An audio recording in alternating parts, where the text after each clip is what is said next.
As I replayed the sequel to the first Metroid Prime, I started thinking to myself, how would I make a review of a game that was released in 2004, relevant 11 years later?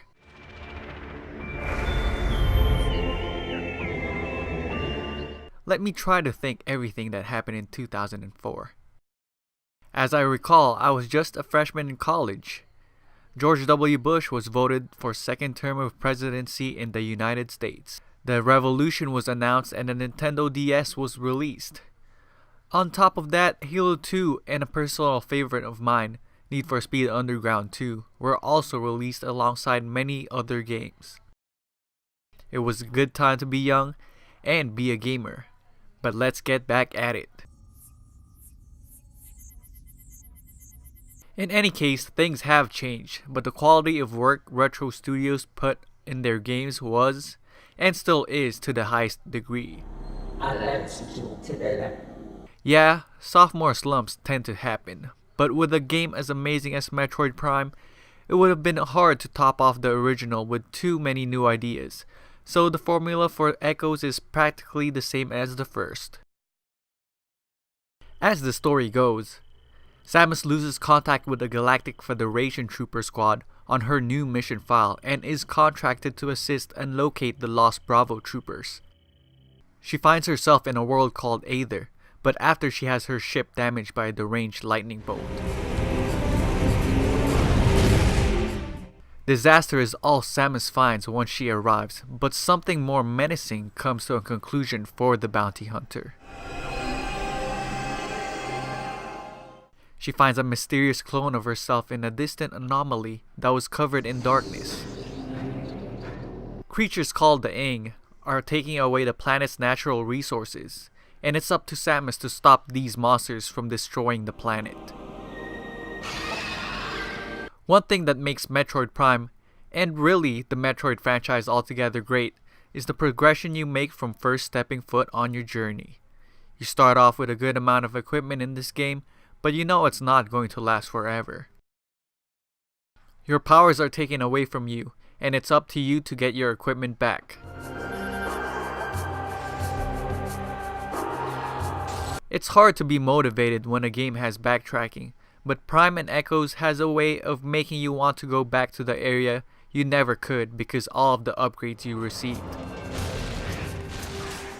Exploring is part of the game, and in this case, it's quite fun when you know little by little that you are getting stronger and stronger after each and every boss fight.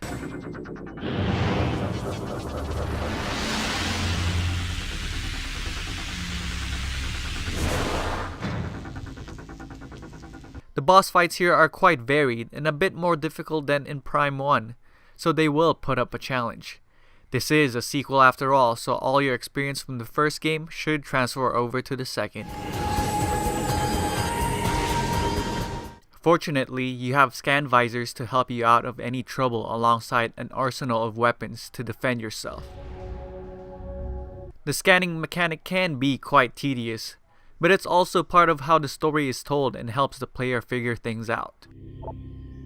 The usual upgrades are here, such as the charge beam, grapple beam, and morph ball to traverse through the area, but new additions have made their way gracefully. Obviously, the light and dark beams are for different types of enemies, and a few new visors will surprise you at how you look at the game. I will say that the only thing I hated about backtracking with this game is the fact that enemies respawn way too frequently, and a lot of repetitive actions, such as killing a set of wasps, become annoying, especially after booting up the game again. At that point, it's not so much as the skill as it is memorizing what enemies will come right after you. There is a multiplayer mode for Metroid Prime 2, but everything about it just feels thrown in.